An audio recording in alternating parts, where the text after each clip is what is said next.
اصلا برای من جالب است که چگونه آهنگساز با آوازخوان کار میکنه.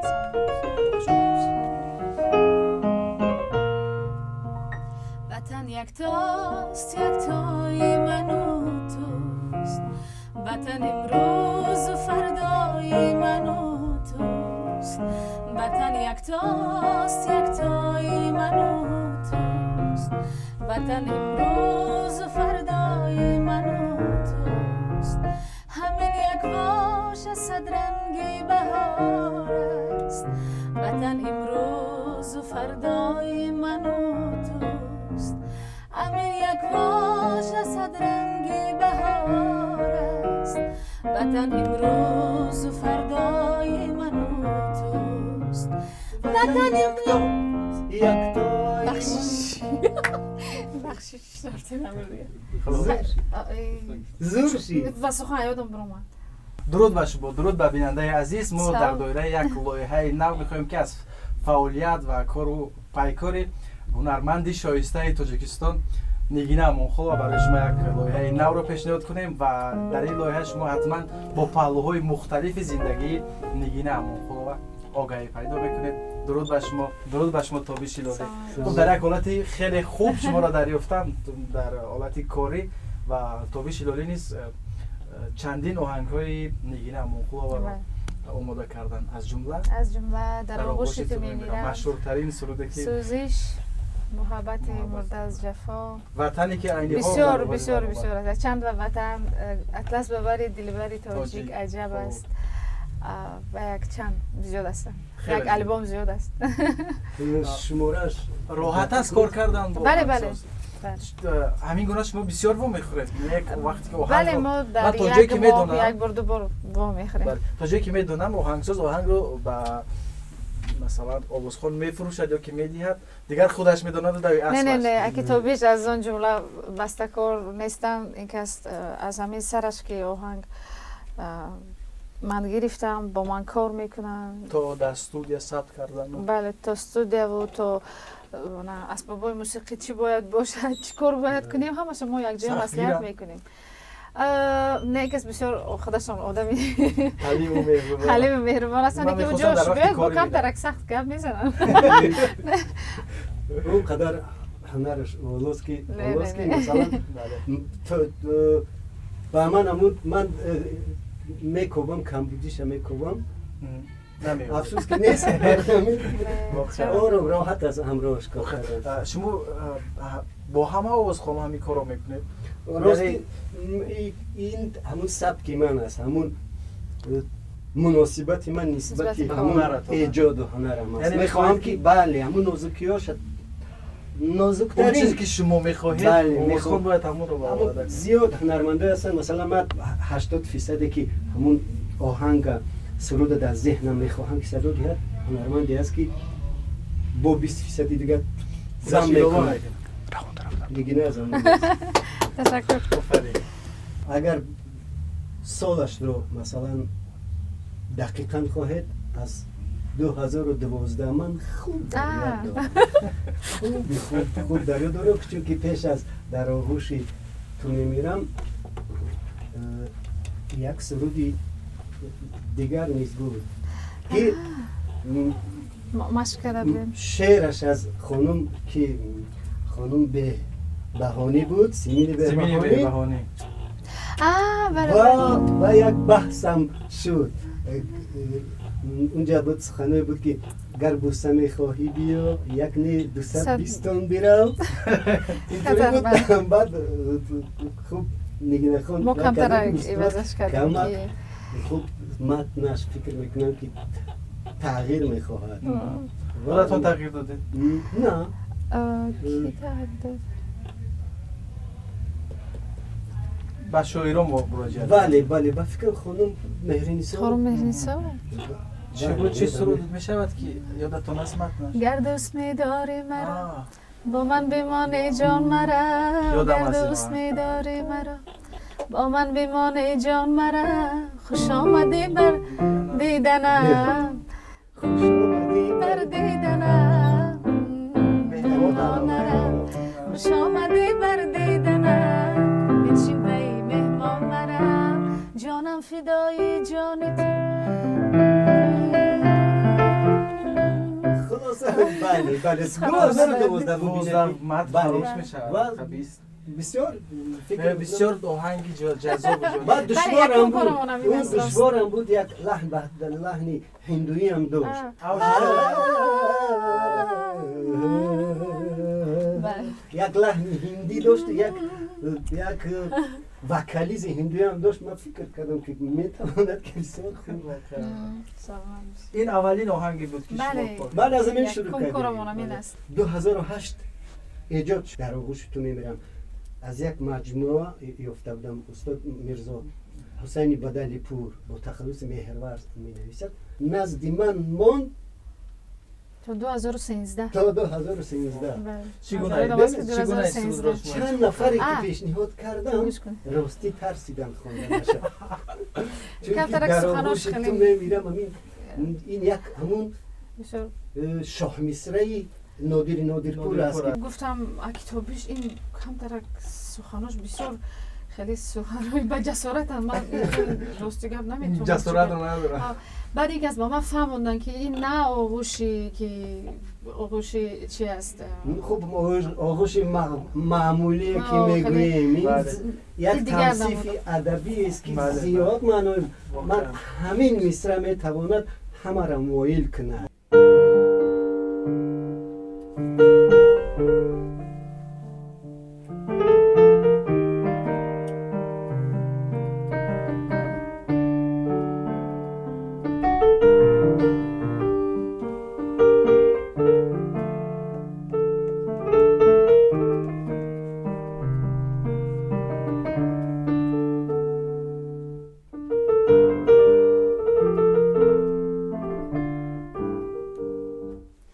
در آغوش تو میمیرم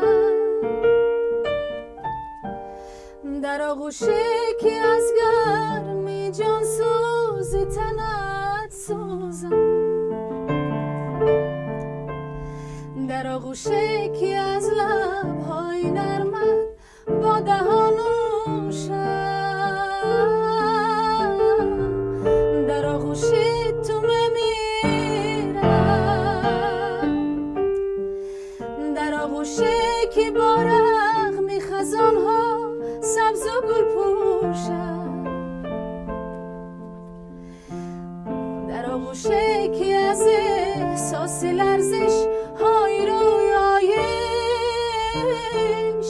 مدهوشم در آغوشی که بار زندگی میافتد از دوشم در آغوشی که میگردد همه دنیا فراموشم در آغوشی که جای داد و فریاد است خاموشم مرا این دم چه دولت هست که با تو اما آغوشم در آغوش تو به به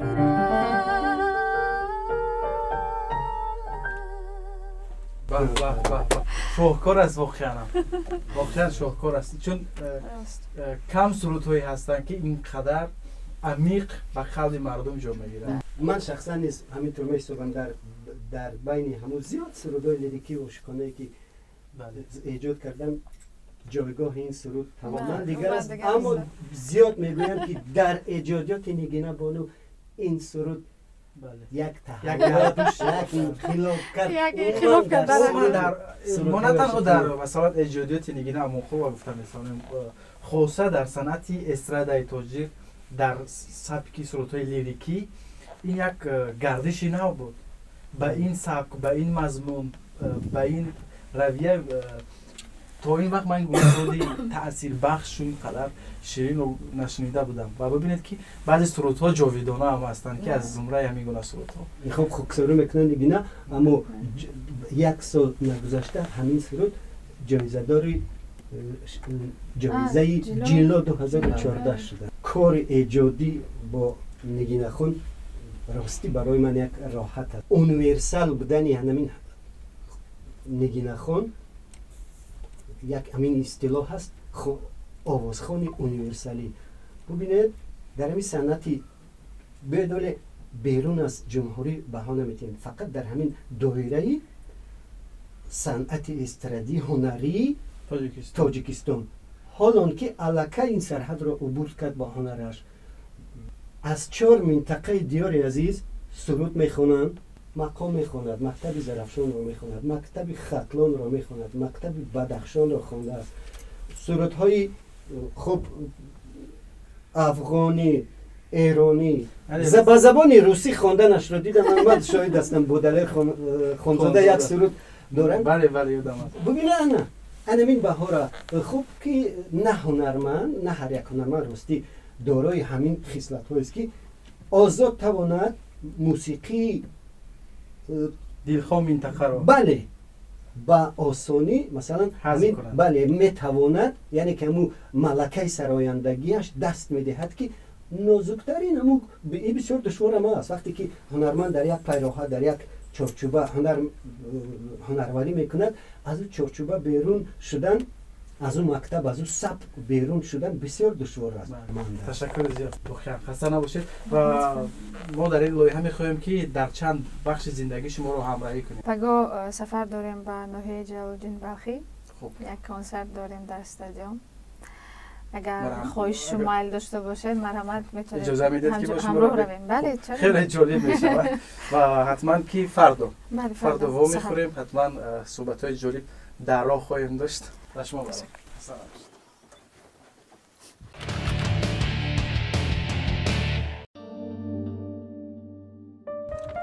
سلام، شما خوبید؟ با باوری نشینم بخیر. مرحمت. امروز یک هنر دیگری شما رو میبینیم، رانندگی. الان معلوم است که یک راننده حرفه‌ای هستید از همون بستن تسمه. اگر مخفی نباشد حجت رانندگی را کدام سال گرفتید؟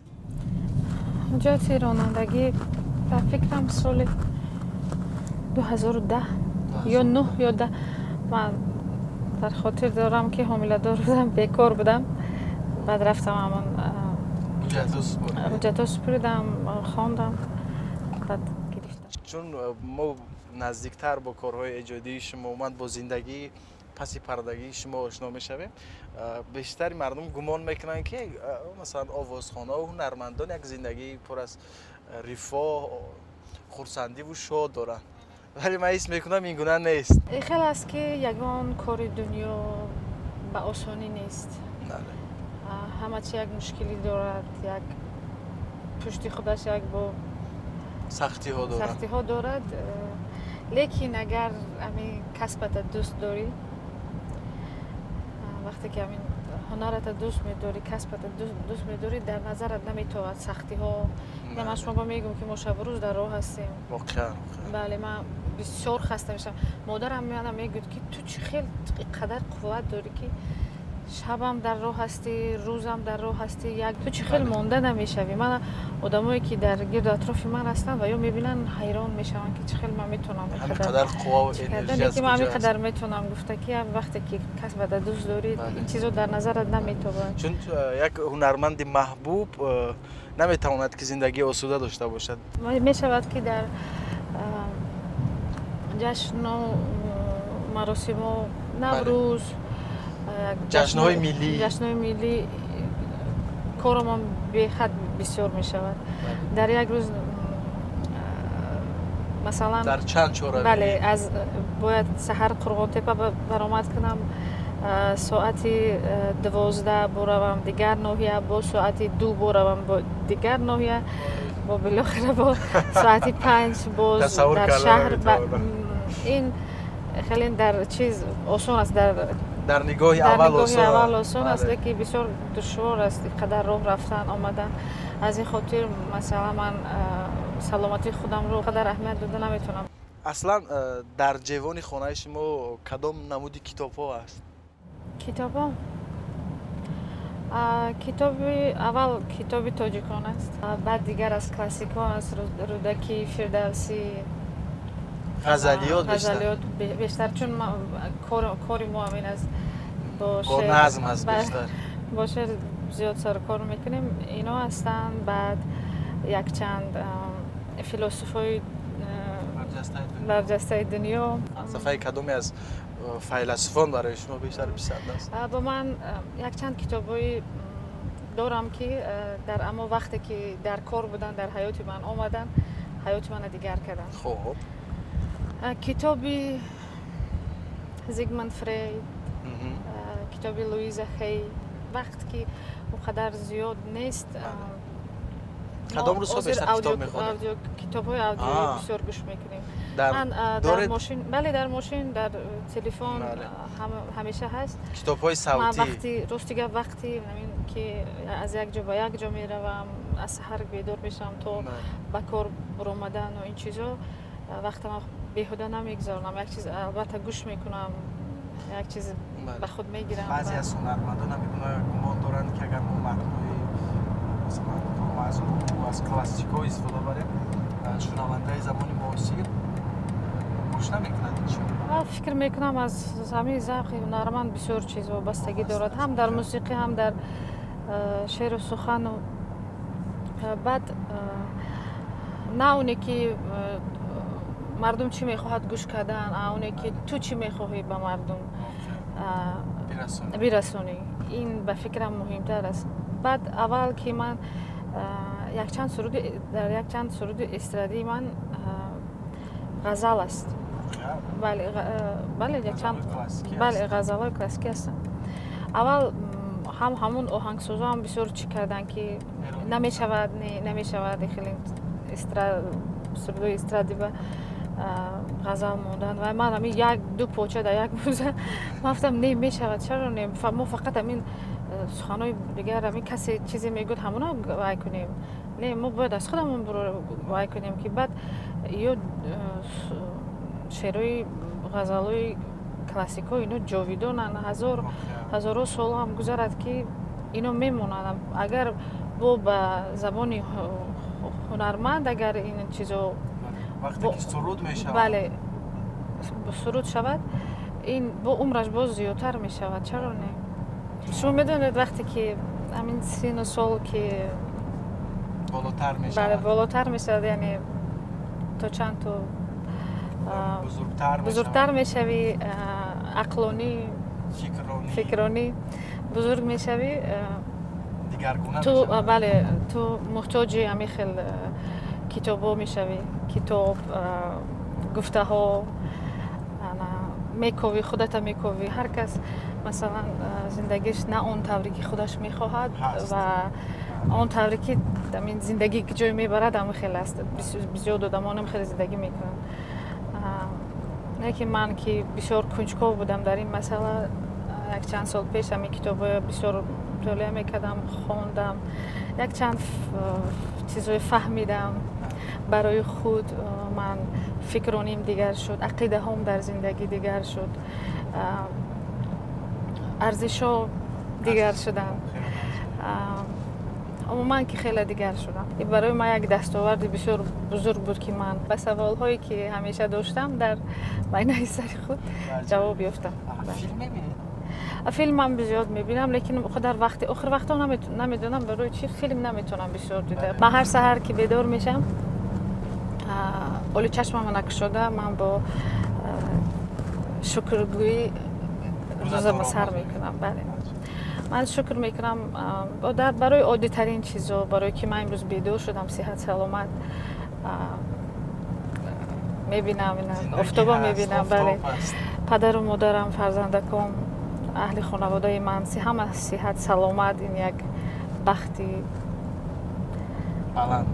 بلند است. بله آخر وقتا بسیارتر میخوام سرودا باشن که شاد باشن، روحیت انسان چی بردارد. بله خب سرود هم باید وظیفه‌ش همین گونه باشه. بله همین خلاص. مردم در روزای شادیش بیشتر سرود هست سرودایی که مثلا از مردم دردش تازه میکند، اینش هم خوب است. ما یک عنوان ندارم، لیکن همین وقتای آخر راستیگه میخوام که بس کنم سرودای شکایتی خوانده، نه فقط سرودای روحیت شاد میکردگی، فقط سرودایی که انسان با یک گرم میکند بله زندگی. بسیارتر پازیتیو باید باشد. بله ҳамин тавр то ба ноҳияи ҷалолиддини балхӣ суҳбати гарму самимӣ доштем. дар ин ҷо нигинаро бештар аз 6000 нафар интизор буданд ва бо дасту дили боз истиқбол гирифтанд. мо ҳам бо шавқу ҳаяҷон таронаҳои ҷаззоби нигина амонқулованро шунидем ва бо мардум якҷо хурсандӣ намудем. дар пешаи шоистаи тоҷикистон нигина амонқулова истиқбол мегирем.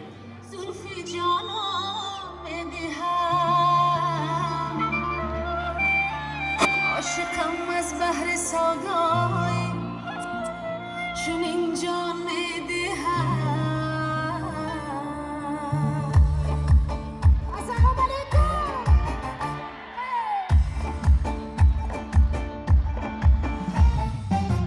شده چنده که ز سودای تو غمگینم دلبر شیرینم غنچه باغ دل ای شاخه نسرینم دلبر شیرینم شده چنده که ز سودای تو غمگینم دلبر شیرینم غنچه باغ دل ای شاخه نسرینم دلبر شیرینم.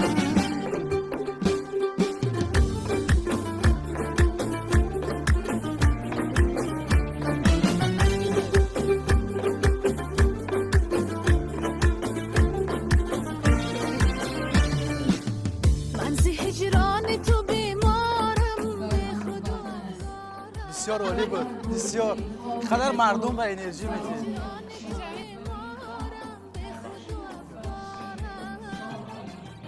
از اینکه اطراف میدان قدم زدید محض با اون کفشای بلند خسته نشدید؟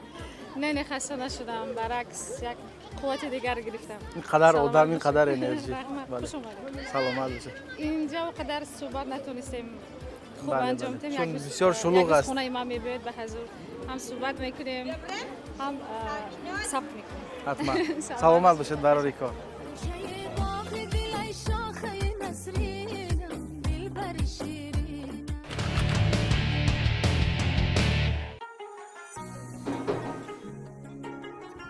سلام. السلام. شما خوبید؟ تشکر، شما خوب هستید؟ ما امروز مهمون شما. بیاید، خوش آمدید. این برای شما است. تشکر. توفه. توفه. نمیگیم چی توفه است نه. ولی در جریان برنامه حتما خواهید فهمید. تشکر. غذا خوراکپزی، بله. و خوراکپزی مشغوله.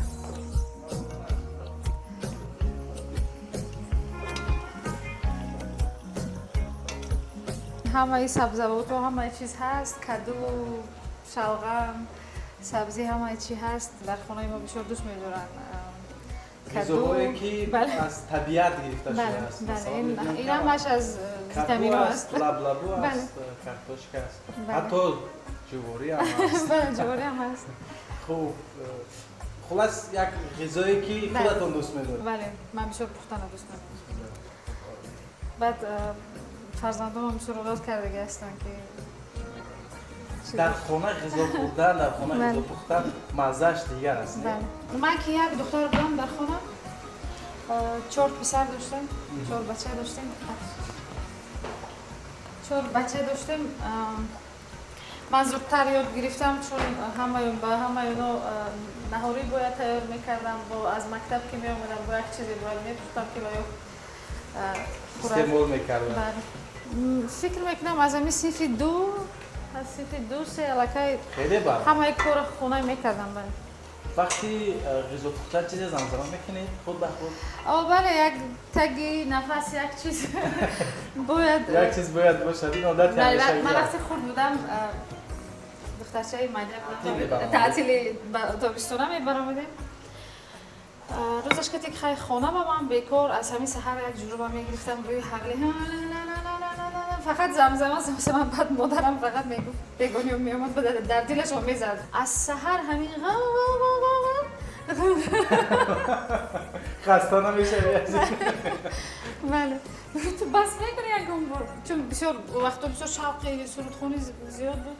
شما چای گرفتن گرفت برای شما بریزم؟ یگان شیرینی یگان چی دیگر نه لازم نیست. شما با خونه تو بسیار مونده بود. بله من دوست می‌دارم خودت هم کردن. می‌کنی. بله بله. خب ما امروز بهمان مهمون‌های شما شامل شدیم. شما ده با بیایید. امروز باید چشید. عموما من یک انسانی هستم که همین فضای خانه درون خانه برای من بسیار مهم است. چون از خانه یک نیرو میگیری وقتی که تو آدمی سرکار هستی در کوچه بسیار میگردی. بله یک جای باید داشته باشی که از اونجا با یک نیرو گیری. یک وقتی خاص دارم برای خودم وقتی که همه کودک بسیار میکنم. یک وقت برای خودم دارم که خودم نهاری میکنم دیرتر نهاری میکنم با فکر خودم جابجا میکنم با یک برنامه‌ریزی میکنم برای روز برای انسان مهم است که خاصه برای ایجاد کار تنها باشه. بله بسیار مهم.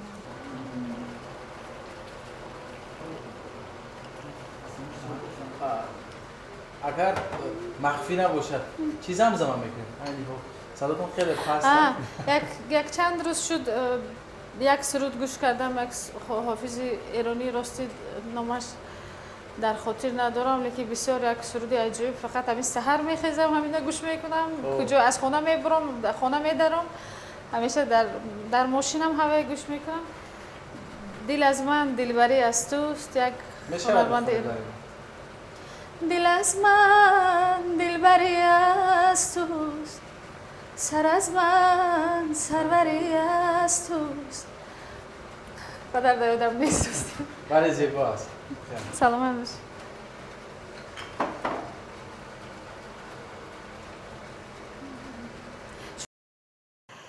سرود بسیار سابق است لیکن همین هر تیرماه که میشه همین سرود به خاطرم میرسه. برا محبت تو کشت منم اسیر آن نگاه مگو سخن درشت مگو که عاشقی گناه پس از 1000 ساله ها تو را چو دور بکافتم چو عشق خود بیافتم و سوی تو شتافتم برا محبت تو کشت منم اسیر آن نگاه مگو سخن درشت مگو که عاشقی گناه.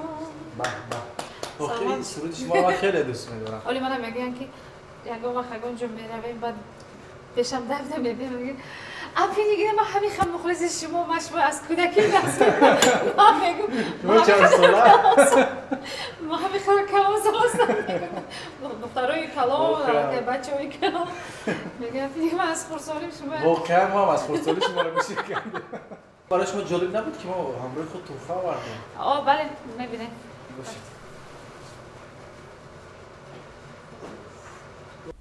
بیایید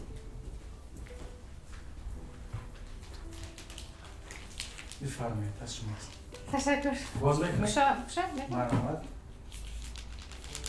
خب منم کمک میکنم.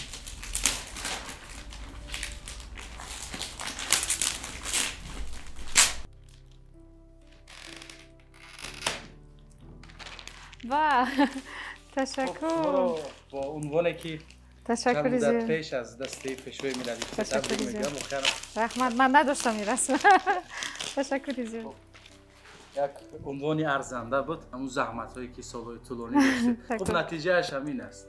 رحمت تشکر زیاد. شما برای پیشرفت برای من افتخار تشکر زیاد. در تمام جشن و چهاربینی‌های سطحی بالا قرار کنید. حتما که اینم در یک گوشه خانه شما بله البته بله این برای تاریخی زندگی شما زندگی من تاریخ هنری من اینا فرزندان و نبیره ها همون روزا که اومد بله میبینم پیشوای معظم ملت بغیر از اون که به همه سمت‌های اجتماعی و اقتصادی و همه ساحه ها بسیار سهمگذار هستند سببگار هستند باز در همین سمت فرهنگ هنرمندا بسیار یک توجه خاصه دارند ولی بسیار خیلی که میگن موسیقی شناس هم هستن. محض با دستگیری پیشوای معظم ملت ما امی خیلی هنرمند شدیم که امروز همه خرد و کلان و همه ما را میشناسند. من بسیار افتخارمند از آن هستم که من در این تاجیکستان عزیز به دنیا آمدم، در چنین عائله به دنیا آمدم، با چنین پدر و مادر خدا به من نصیب گردان. در همین قدر دولتی در همین قدر دولت تنج و آرام و آباد زندگی عمر به سر میبرم، فعالیت میکنم. برای من این یک نعمت بی‌بهاست. عنوان گرفتم در مراسم و در توی معرکه ها هنرپیشه شایسته جمهوری تاجیکستان میگید. راستیگه بسیار در گوشم میفورد. امیگه پیشتر قدر نمیفهمیدم دیگه حاضر بسیار هم یک چی میشوم. بله خرسندم میشوم، یک افتخارم میکنم همون وقت. بله شکر. فکر میکنم دیگر این عنوان یک مسئولیتی گرانتر رو بدش. بله بسیار مسئولیتی گرانتر است. خب سفرهای هنری که از تاجیکستان بیرون میروید، خاصه اون روزهای فرهنگی که جمهوری تاجیکستان در کشورهای دیگر میکنند، چگونه سفرها هست؟ از اما سالی که من به کار اومدم در انسامبل دریا، از 2007 سال من به کار اومدم، تابستان 2007. از همین 2008 سال فقط ما سفر می رفتیم، چون انسامبل ما انسامبل دولتی بود. به همه سفرهایی که روزهای فرهنگی تاجیکستان در دیگر دولت ها می شد زیادترش می رفتیم. از همون جا که من دنیای دیدم، دیگر دولت های دیدم، زیبایی و به آرزوهای خودم رسیدم. راستیگه همش از همین شرافت همین اونایی که من در همین انسامبل دریا کار میکردم، در کنسرت حکومتی بودم و به من نصیب گردیدم این روزا. در خارج از تاجیکستان بسیار به صنعت و به رقص و به هنر عموما یک توجه خاصه دارن. هر وقت ما کنسرت میرویم، کنسرت های کلان در تالارهای بسیار کلان برپا می شود، با یک تاثیرات و با یک احساسات می روند. همشون با بعد از کنسرت با پیش ما می بیان، با ما رسم می گیرن، با ما می گوین که بسیار سروداتون زیبا بود. من زیاده از اگر خطا نکنم یک 10 سرود بخشیده به وطن تاجیکستان دیار عزیزم، یک 10 سرود زیادتر دارم. چون من عاشق وطن هستم، برای من بسیار مهم است، افتخار است، مهم است. تشکر زیاد که این چند روز، این چند لحظه های حیات خود رو برای ما بخشیدید، با ما گذراندید و ما از پهلوهای مهم حیات شما واقف گشتیم و احسنت که همین گونه یک زنی حلیم و مهربان و آوازخوان موفق و شناخته در کشور هستید و هزارها دل و هزارها مردم رو شاد میکنید. سپاس. تشکر از شما و از تلویزیون سفینه که وقتتان در این نداشت آمدید به کلبه ما. با کارهای جدید شما موفقیت آرزو داریم. تشکر.